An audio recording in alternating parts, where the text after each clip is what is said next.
Hey everybody, thanks for joining us today. We are on to our next episode of the Cutting Edge podcast. Today's topic is leadership development in healthcare.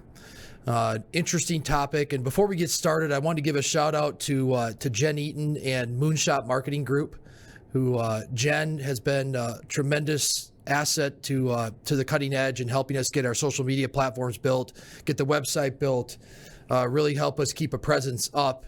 It's not exactly a strong suit of mine. I probably need to learn something from the lady to the left of me, who is a magician when it comes to that. But we want to give a shout out to Jen. I certainly want to give a shout out to my business partner and a good friend of mine, Tyler Tallman, who is a co-host for the show and one of the managing partners for Carrington Advisors. He is not here today. He will be sadly missed. But a great personality. He's been part of the think tank to help us get started. So just wanted to say thanks to those people, and obviously thanks to Real PR News, who's helping us host the podcast here in their studios here in Dallas, Texas. So cool background and a cool setup for us to use for our 45 minutes of discussion. So let's go ahead and jump right in. So to my left is Jennifer J. Alexander. Miss J, shall we call you? We'll call you J. It's because Jennifer's too common, so is Alexander. So just call me J. Just call you J? Yeah. So J, just give us a 20-second high level, who are you? Yeah. And how did you get here today? So my background's in healthcare operations and imaging. I also have an LLC to help our upcoming healthcare people get some branding and visibility for this pipeline that we're going to need for leaders. I'm also an active member of the American College of Healthcare Executives. I do a lot of their LinkedIn connection and networking, and that's how you and I met, and have Felicia Colón, who's going to be speaking next. And then Brandon and I have imaging in common. So we thought we'd get together today and, have a little 5 o'clock, not Mai Tai, but conversation.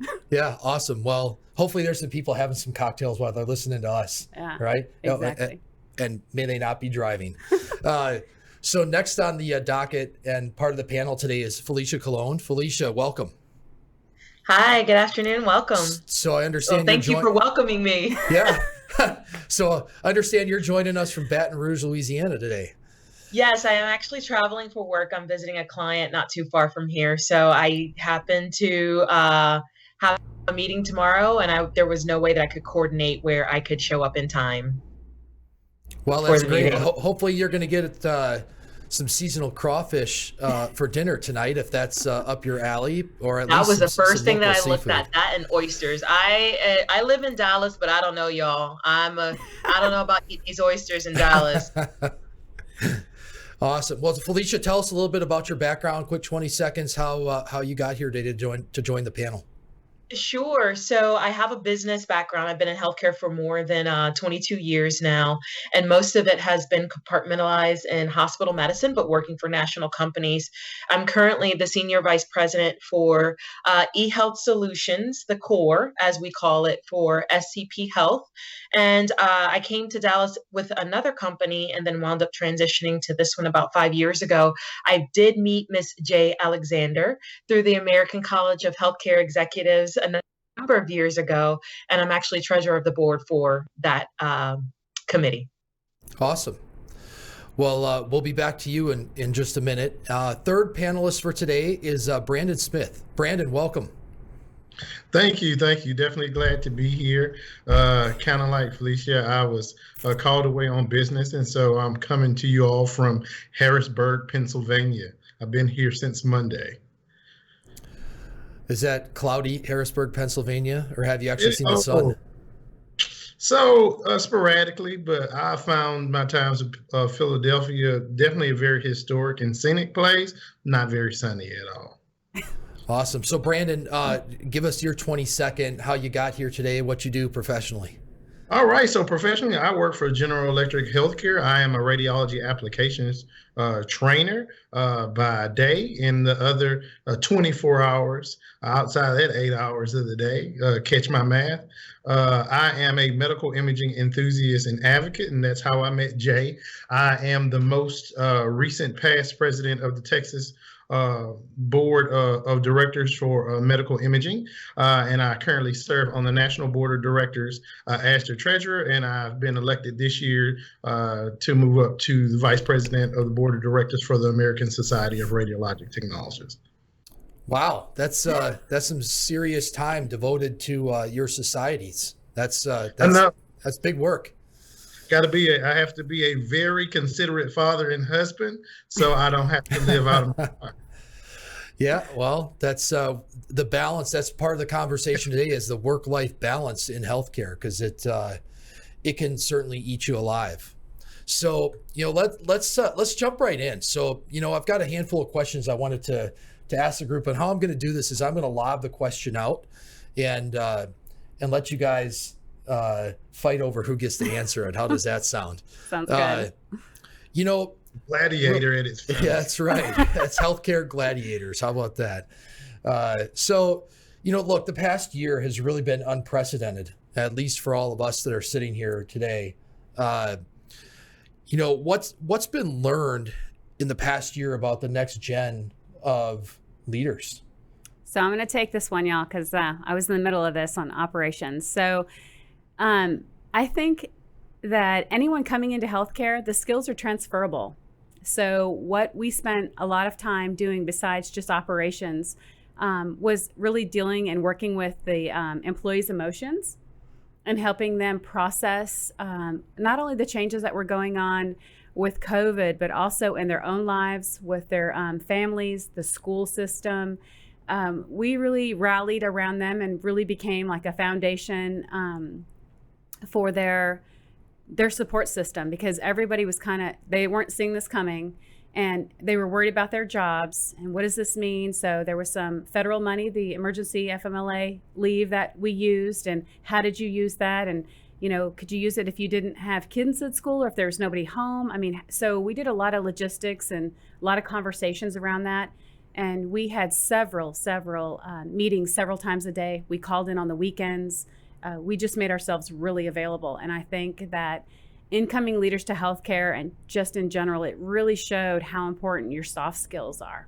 So interesting. Felicia, you said you work in hospital medicine. Maybe talk a little bit more specific about what you do in hospital medicine and how, the last year has given opportunity for new leaders to emerge and what you've seen. It has given an opportunity for new leaders to emerge, especially when you're talking about physician burnout and physicians having to be leveraged differently. So as it relates to hospital medicine, what we saw as an evolution was hospitalists being more comfortable doing procedures, managing short-term vents.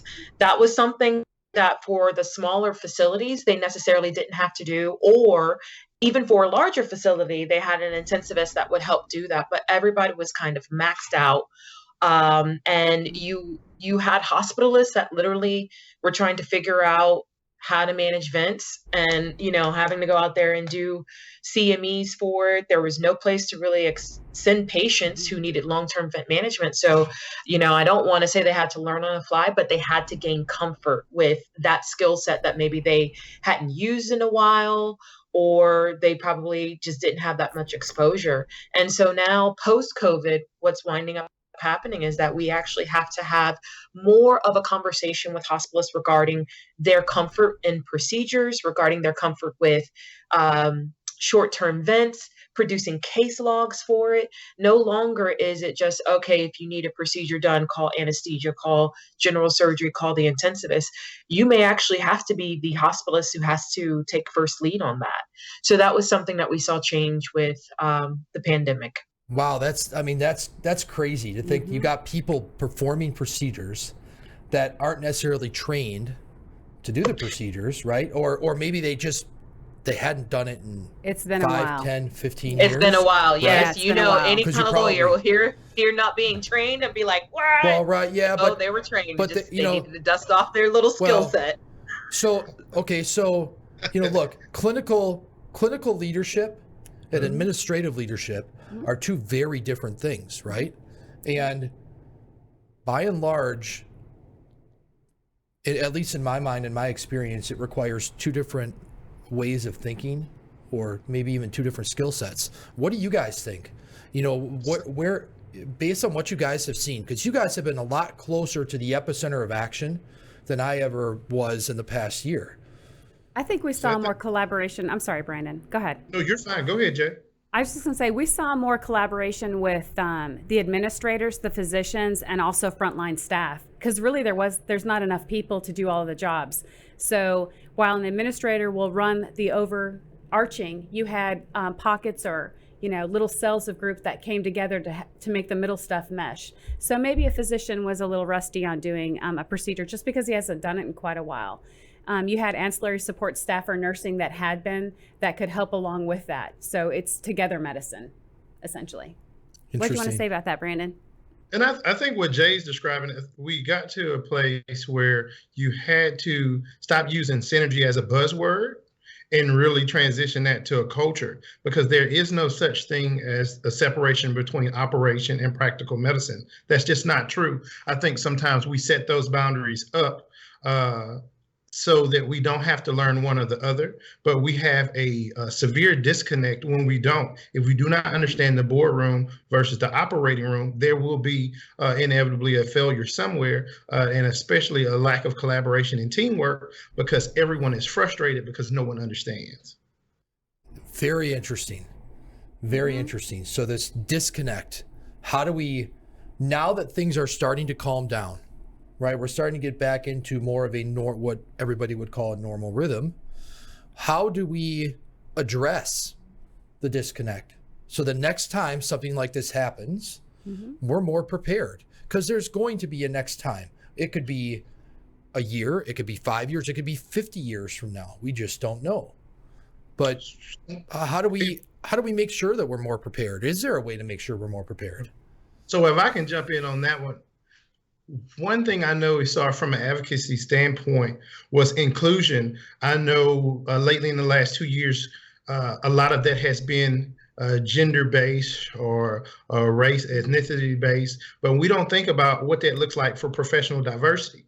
And there came a time when we talk about what essential workers look like, and not based on, hey, look at me, but we talk about qualifications met and opportunities earned, that people that are a part of an interdisciplinary team, and we have to organize and understand, what do respected scope of practices look like? Not what you can do, but what you're proficient at doing. How do we work together in this dance that we're doing? And I'm a Bayou boy, and I'm gonna let my Bayou boy show. Like, how do you two-step, or how do you swing out with your partner without stepping on it? And if we had to get there, because at this point, everybody's goal was the same. You're tired of looking at people deteriorating, and everybody wants to go home without bringing death home with you. And so what does that look like as we work together as a team? And I think that really got to a place where healthcare had to be more considerate of the next role and more inclusive from the top of the team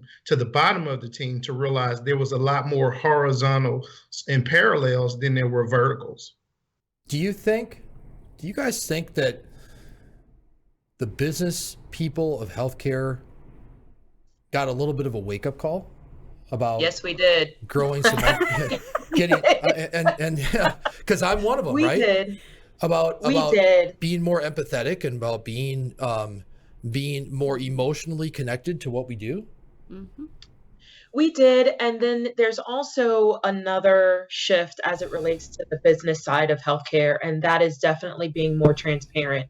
So recognizing that there is a new normal as it relates to a lot of us who have emergency medicine and hospital medicine contracts, that volume, what is it going to be now? Now that we've had the emergence of this pandemic, there's now telemedicine for people to access. Are we going to see people come in to the ER because they think they broke their finger? There's always urgent cares, but now you can even bypass the urgent care. You can do everything off of a telemedicine visit with the physician. So in recognizing that those volumes may not be back to normal, and also recognizing that the patients that are showing up now are sicker, then we have to be transparent in terms of the business plan to support that need.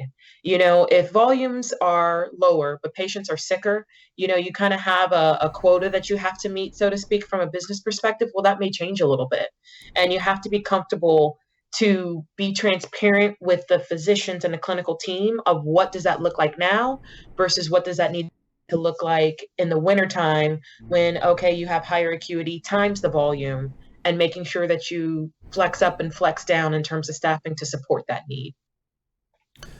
And here's my little caveat. So, or is there another revenue stream, right? So how do we educate them? How do we educate people who have these chronic conditions? Can we transfer some of the funds like we did to telemedicine? We transferred funds that way, right? So that we could see these people. Do we take that same approach and start teaching, coaching, the people that have chronic conditions, and so that they're not as sick when they come in, or that they recognize those signs, especially in those pockets of areas that don't have access? Do we do some deep dives in that area? That's one of the things I think we need to be looking at. Prospective medicine. Well, so that brings up a couple of points. One, burnout's a concern, right? Whether it's administrative or it's administrative professional or medical professional, but then how do we manage the expectation? Because it's so easy to slip back into prior habits or prior patterns. How do we reset the expectations but not just go soft? How are you seeing that on your side, Felicia, with the physicians? Because that's where go ahead. That's a very good question, and I'm glad that you're teeing it up, because burnout can be identified in a number of different ways, just the emotional component of it, but then understanding that there is a new norm. So I think to help people understand what they are now stepping into, the organization has to define what the new norm looks like, and whether that is an encounter per hour higher than what it had been previously, or whether it's, okay, we understand that these patients that are being presented in the ED have a higher acuity, so let's have a conversation around that. What's the expectation associated with that? And define the new norm for everybody, because this vagueness and the gray area, we've lived in it for the past year and some change now, and I think everybody's kind of over it. That's what helped contribute to a lot of the stress for everyone. So I think it is on the organization to define what that new normal looks like, whether it is from a working standpoint or whether it's from shifts, or we are now going to move into a care team model because we don't have enough nurses and to do a 1 to whatever ratio. There's so many of those dynamics, but we have to define a new norm for everybody. That will help, in my mind, alleviate some of the stress that we're seeing. So Brandon, I have a question for you, given that you're in a training position, right? So be more specific in who you're training. Are you training healthcare professionals that are using GE equipment, or are you training the GE professionals that are teaching the medical professionals downstream? Where do you fit in that process? That's a great question. So the answer is both. So I don't train equipment. I train what you call PACS. So it's the software that radiologists use in order to archive and interpret imaging, and technologists use that's where they send the imaging to. And so I'm training technologists, radiologists, any clinicians that are not interpreting images but maybe accessing images. I'm training trainers who are training that. So anybody who touches the software, they're susceptible to being trained by me.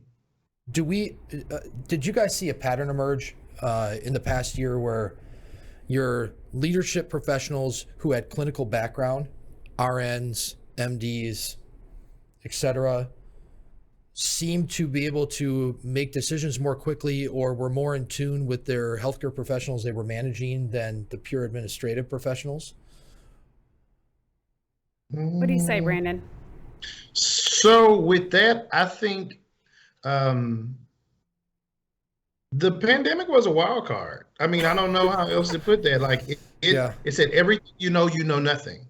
And so it killed the divide in between the professional and the personal because there was no separation. And so when it came to that, you have people not only making decisions for the operation or the service line, but also have to be considerate of, what does going home look like? So my wife is a clinical professional. She's a clinical manager. She's a clinical nursing manager. And so I'm traveling the world. I'm still on planes, and my wife is going into procedural areas every day. And we have 3 sons. And so every decision that we made, was based on, hey, how does this work for everybody going home at work? And how does this work for me coming home? Because there were times I know we had piles of clothes in the garage. And so what that looks like, safety, it stopped the separation between quote unquote church and state. There was no everything was meshed.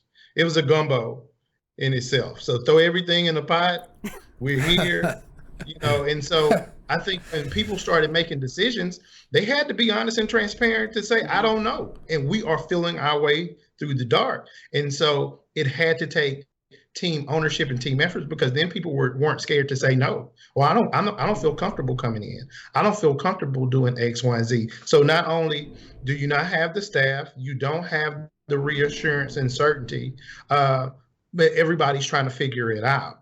And so that came to a new place of leadership to where, no, you're not walking a streamlined path. Now we're forging new value, and we have to be less afraid to fail than we are trying to succeed, because at that point, there's no clear-cut result.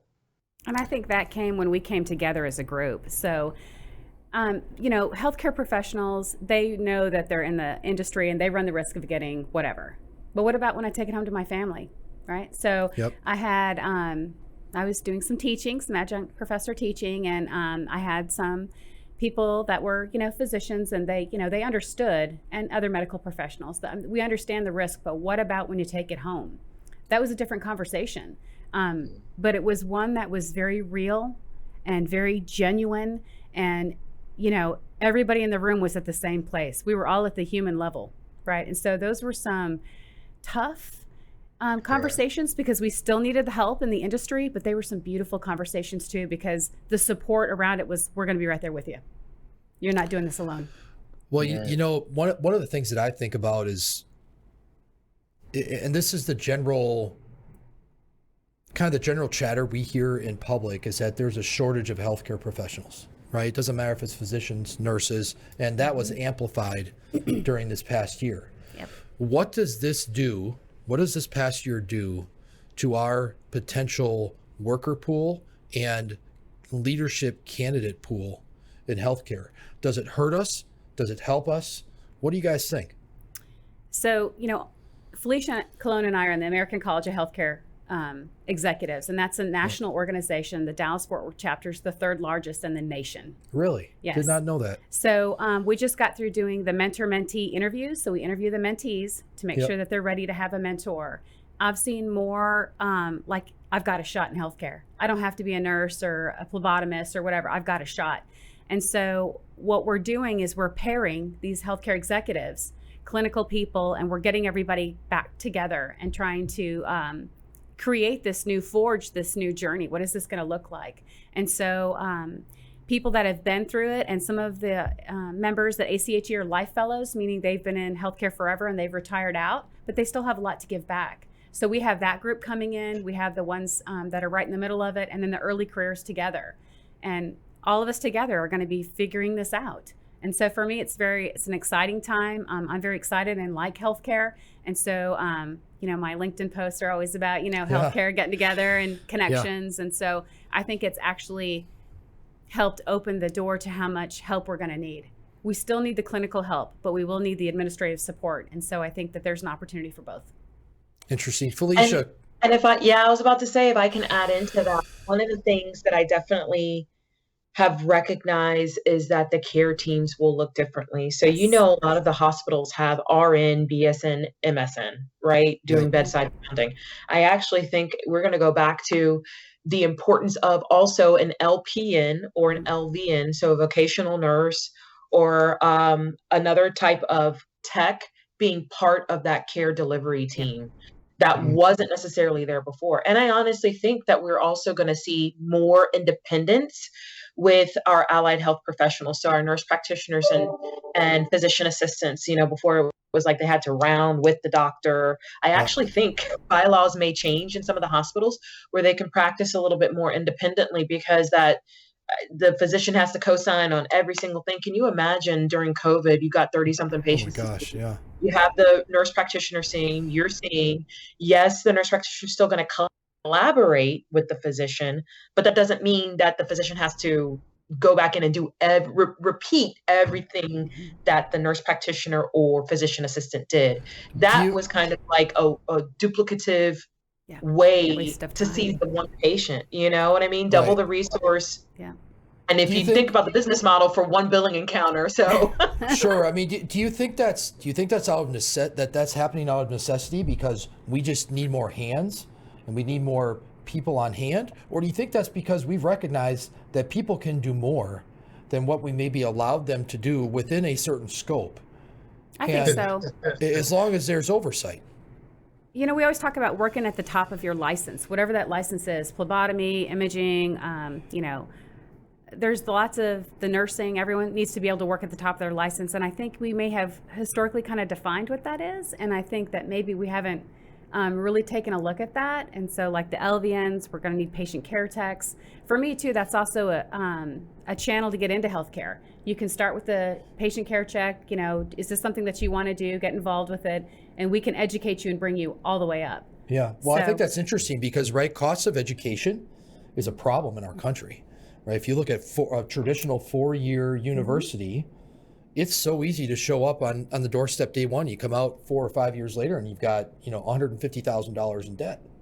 And when in reality, you could start like what you're saying. We could attend a community college, get an associate's degree, step in, and now you grow into an eventual baccalaureate program, and you're gaining experience all the way through. Man, that's fascinating to me. I mean, the other thing that I'd love to hear from Felicia, you work with emergency medicine physicians. Have you seen emergency medicine physicians kind of pick up their head through this process and at the end kind of realize, hey, I have a thirst or a hunger for more leadership opportunity? Because they were kind of thrown into it and maybe they didn't realize they had the skill or they had the want to do it until they actually were presented with it being a requirement.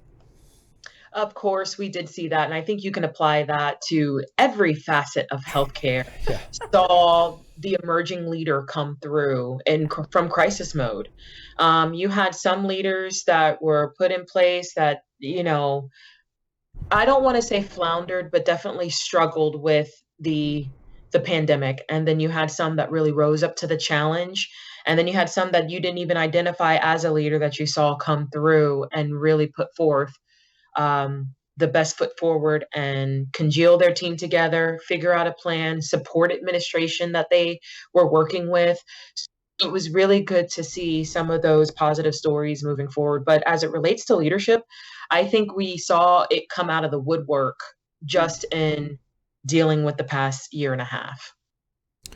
Do you think your organizations that you work for, because you all work for large organizations, do you think your organizations will look differently about how they commit resources and how they choose to intentionally develop leaders coming out of this? I think they're probably all looking together. Brandon, what do you say? Yeah, I would agree with that. I would say that a lot of organizations shifted and became very employee-centric. What does it look like? Are we taking care of you? How can we be successful as a business if the people who are championing our business are worried? And so how do we groom those people, as Felicia stated, that rose to the occasion? Because there was a lot of role ambiguity across a lot of organizations when that happened, because you have people on your team who are decision makers, people who like to be neutral, and people who are going to throw their hands up and say it's too much pressure. And so organizations have noticed that, what does versatility of leadership look like, especially when we say somebody's open that glass and hit the red button and everything's kind of just going haywire. Yeah. Well, so this gives me an opportunity to pivot for a moment. So to just tell you a little bit about me personally, I have a daughter who's a junior in high school. Mm-hmm. Okay. She's about to finish that junior year, and man, this has come so fast. And just recently, her and I have started having these conversations about what's next. Mm-hmm. And my experience was that when you showed up for what's next, it was all colleges and universities had their tables at the gymnasium, right? And there weren't employers or vocational programs that had tables. Is healthcare ready for that? Is healthcare looking for that opportunity to plug in? Should we be looking for that opportunity to go and begin sourcing talent at that young of an age? And be honest, right? I mean, are we missing the boat as an industry by not opening that door for more internships and more engagement at a vocational level? I think so. I live in Allen, and they have programs like that. They have phlebotomy. They have a healthcare track that they can get into, and there's some introductory stuff that they can do, because you're trying to expose them. I mean, at that age, really nobody knows. Well, I don't know what I want to be when I grow up. I mean, come on. We're all kind of figuring it out as we go along, right? Don't tell everybody what. Don't tell anybody. Oh. So there are some programs out there. Will we get stronger? I think so. I mean, I definitely think that we're going to need them. Felicia, what do you think? I agree with you there. I think that colleges and universities need to also maybe look at doing their own vocational program, tying into the community college better with this track. I remember back in the day, you could come out and work for a hospital as a 2-year associate's RN, right? And make a good wage with that. And then the hospital itself that you worked for did the bridge to the BSN. Yep. So then working in that same hospital, you could do the BSN. And then, with a lot of the facilities moving towards the magnet program and stuff like that, then you came in at a BSN level automatically. So then what happened with the 2-year nurse? And I think that that's the kind of pivot that the colleges and universities and community colleges need to be aware of, is what can you do with that 2-year degree like they used to do 20 years ago? So agree with you there, Jay. I think it's kind of happening naturally too. Yeah. So I have been a professor on a university level as well as a community college level, and I think the misconception that so many students get is ill-advised, because it's community colleges is if you aren't ready for university or 4-year. That's not true. And so we try to push these stereotypes when I know some of the most dynamic professionals who have started or even stayed at an associate's degree, and their quality of professionalism is unmatched. And so it's kind of qualitative versus quantitative. You've been in the field for 35 years. That doesn't mean you're good at it. That just means you've never gotten fired or lost your license. You have 75 degrees from an associate's degree to a superior grand doctorate degree. That doesn't mean that you're great. It just means that you finished something. So it's our job to put the quality into those degrees, into those years of service, to say, hey, I'm a professional. This is what that looks like. And we have to be able to respect the autonomy of somebody's path and not try to define that as, oh, you need to start off at a BSN. Maybe they want to be an ADN. Maybe they want to be an LVN, or the same thing. I love medical imaging, and Jay will tell you that. I am a radiologic technologist by choice, not because there was a contingency plan, and I will always advocate for medical imaging. And they are great at what they do. And this was an opportunity when the pandemic came for technologists to step out and say, I'm not a nurse. Yeah. I work with the nurse. I think the nurse is awesome. But when it comes to care, if I want to be cared for properly, I want a licensed and registered physician. I want a licensed and registered nurse. But when it comes to radiologic therapeutic treatment and medical imaging quality, I want a registered and licensed technologist. I mean, point blank. And so the opportunities shouldn't be hierarchies, but more so, what does that look like for you? And I think sometimes we attach so many stigmas to different things that we push people away from programs that could benefit us as a community and as healthcare in general. So here's a follow-up question to that line of thought. We've talked really about healthcare professionals, okay, clinicians. What about administrative roles? Do we owe it to our young folks and to our communities to be more transparent about the requirements and what needs to be learned about administrative roles to get some of the business people that are focused on business, that love business, to engage with healthcare at a younger age? Lisa?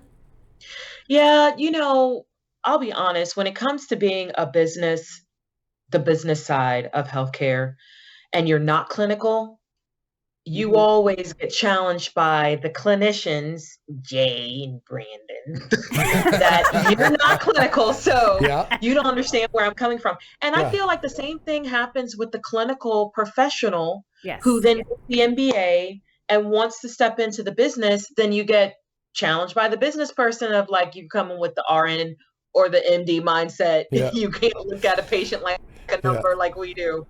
So there needs to be a full 360 for somebody who wants to step into the administrative side of healthcare.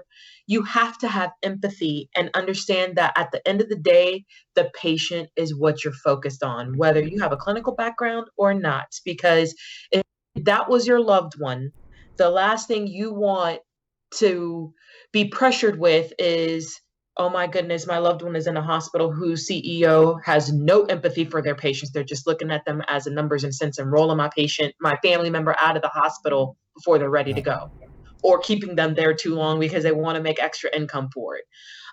So at the end of the day, you have to be focused on the patient.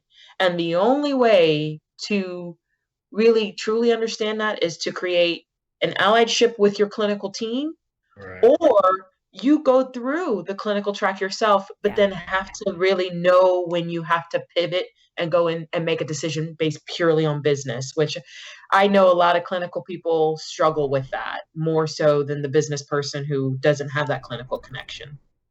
It seems to me that in healthcare, there is more promotion by fire than in a lot of other industries.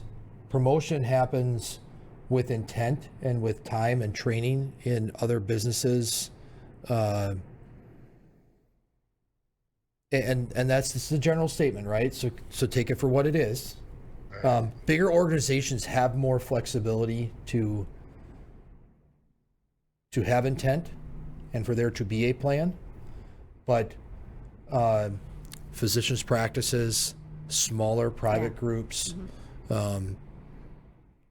when you're dealing with, even small surgical hospitals, sometimes people get thrust into these leadership positions because somebody up and quit, or somebody passed away, or somebody moved on unexpectedly, right? So how do we... I think that's a leadership question no matter where you're at, right? I mean, not just in healthcare, anywhere. So just because a nurse is great at her job doesn't mean she's a great leader. Just because Brandon's fantastic at imaging doesn't mean he's a great leader, but he is. Right? And so you have to look kind of at the whole leadership scope. What Felicia was talking about, the business people and not understanding the clinical piece, there's actually quite a bit of them that are really interested in the clinical piece. So like you have to take classes to get your MBA. Would one of them be clinical? Well, taking a class and being in the hospital or a clinical setting is different. That would be a nice offshoot or residency or part of your MBA. That would be, I think, very satisfying for them. So it doesn't have to see the blood and guts of the whole thing, but just some experience so that they have a frame of reference and then can fall back on their empathy and the clinical, business decision and help to make a better, more informed decision. Maybe there's an opportunity. Maybe what I'm hearing then is there's an opportunity for some of these colleges and universities to have more of a certificate program that's kind of a well-rounded clinical exposure, almost like a clinical rounds program, where maybe it's short of an MBA or short of a clinical MBA, right?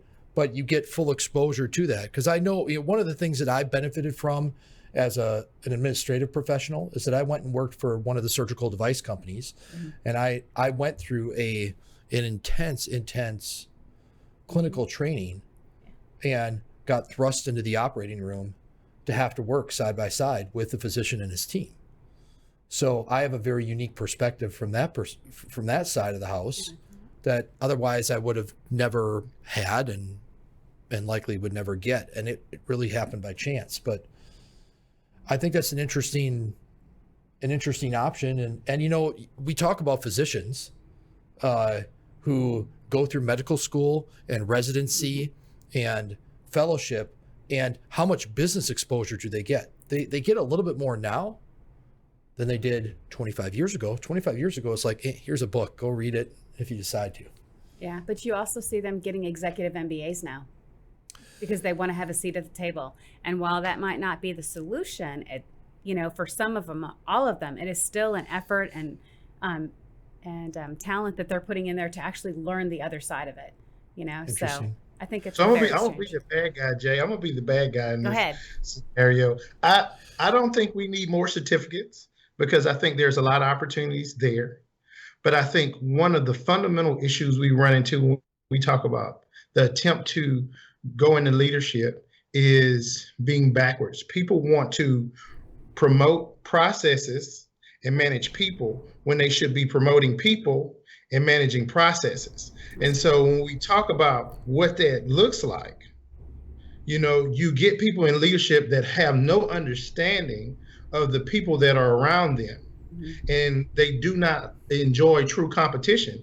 If I give you everything that I have, you're 9 times out of 10, you're not guaranteed to be better than me because there's an art to the science that I'm teaching you. And so when we're not investing in the people around us, and we're beating them down with processes that don't work, they make us the villain and the hero in the same, and you and I have talked about that.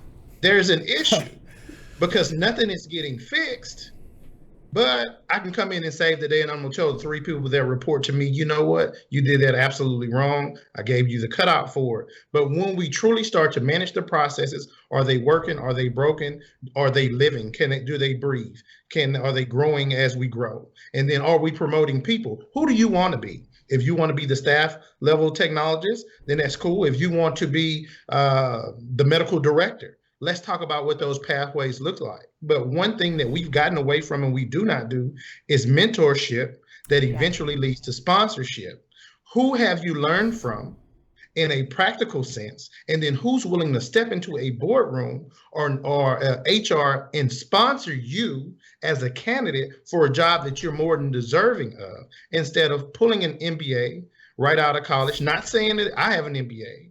So not saying that they're not good at what they do, but you have qualified people here who are homegrown, who are not toxic, who are great for the culture, who have given you blood, sweat, and tears, who persevered and made your organization not only successful, but a family to them. And the opportunity should be there. So I'm a big advocate of there. Now, if the talent isn't there, I'm good with pulling somebody from outside. I don't think anything's wrong with that. But when you're passing people over, and it's not, because healthcare loves to tell you, it's not your time.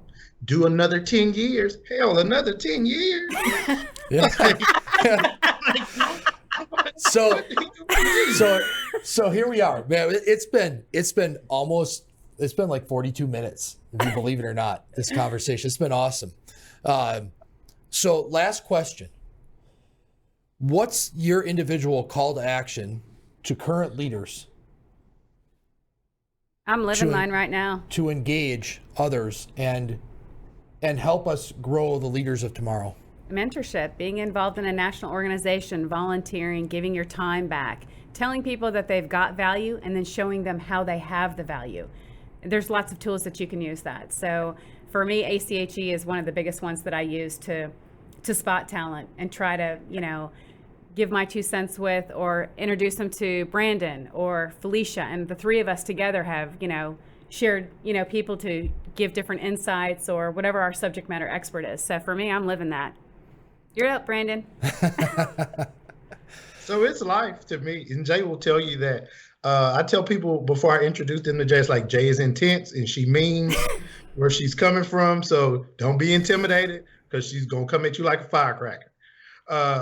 And so people laugh, but that's that passion that's there. Like, medical imaging is a part of who I am.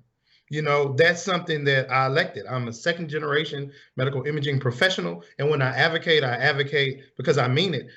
I may not benefit from what I deal with in the state or nationally or personally, but what drives, I think, true leadership is knowing that you are building a bridge you may never cross again, and that someone will have an honest and substantial opportunity that pushes your career field, healthcare, and the community a little bit further. And you can't go in there selfishly, because if you do, you will never get as far as you would if you just say, hey, I want to go for it. It has to be more of a life purpose than it is a professional goal. And I know sometimes people don't understand that. I get paid. Yes, I do. I enjoy what I do. But the amount of time in life that some of this stuff takes out of me is an investment and not a waste. I'm not spending time. I'm investing time. And so whenever, it's my time, I want to know that I've done something that meant something to someone, and I didn't have to know that person. Yeah. Awesome. And so if I can chime in real quick, CJ, as it relates for me, I let people know that the reason why I am much more active in ACHE North Texas is because of Jay. And I was to Dallas, and I am an extrovert, but let me tell you, it's intimidating in Dallas because they don't make friends very easily unless you went to the same high school or college out here. Okay, they don't like us coming in. We a stranger. But anyhow, so I'm very active with that. And what I challenge for myself and for other administrators is to mentor someone every year. And not only that, as it relates to these middle managers progressing in their career to get to the next level, so frontline to middle manager to now director, you have to teach them transitional skills. That's what Brandon touched on. You have to show them how you go from managing the person to managing the process to managing a strategy to creating a vision when you get to a senior VP level. And, I was blessed enough along the way to have mentors impart that wisdom to me. And I feel like that knowledge sharing is how I invest, like Brandon and Jay said, into the future and the future leaders. Also, another thing too, if you are an administrator of a hospital or you are have influence in your organization, have them do an administrative fellowship, whether they're picking up an MBA, MHA, MD who wants to mentor into and go into the business side. Get an administrative fellowship done at your organization. The third thing that I like to also encourage and challenge administrators to do is to create projects that will allow the frontline manager, middle manager, or director get exposure into what's happening on the VP level. Let them participate, get a committee together that has the cross-functional team so that they can get exposure into what the dialogue is being stated about the project, the finances associated with that, and the workflows that can pass down just by making adjustments in a certain area with a company. And then the last thing is for career succession. I know for me to work with my vice president, she should be in my role 3 years from now, because Felicia's moved on or she's someplace else. And I shouldn't be threatened by the fact that somebody younger, smarter, wiser, more talented is coming in. They should be. That's how we make organizations successful for the future. Boom. And see, CJ, that is real competition. I love Felicia's last statement. That was awesome. I want to work for you too. I just took a punch from Mike Tyson. Holy smokes.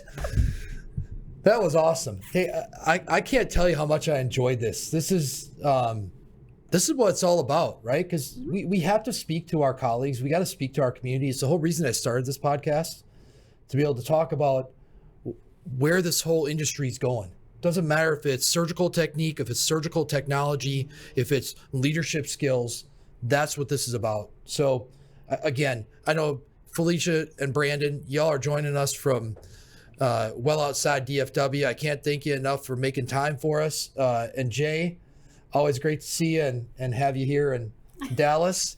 I know we'll get some promotion through LinkedIn on this. Oh yeah. And certainly want to make sure we pump up ACHE, the American College of Healthcare Executives, the Dallas chapter. Let's try and get everybody and their friends that are eligible to join. Let's make it the largest chapter in the United States, right? We've got the potential. It's there.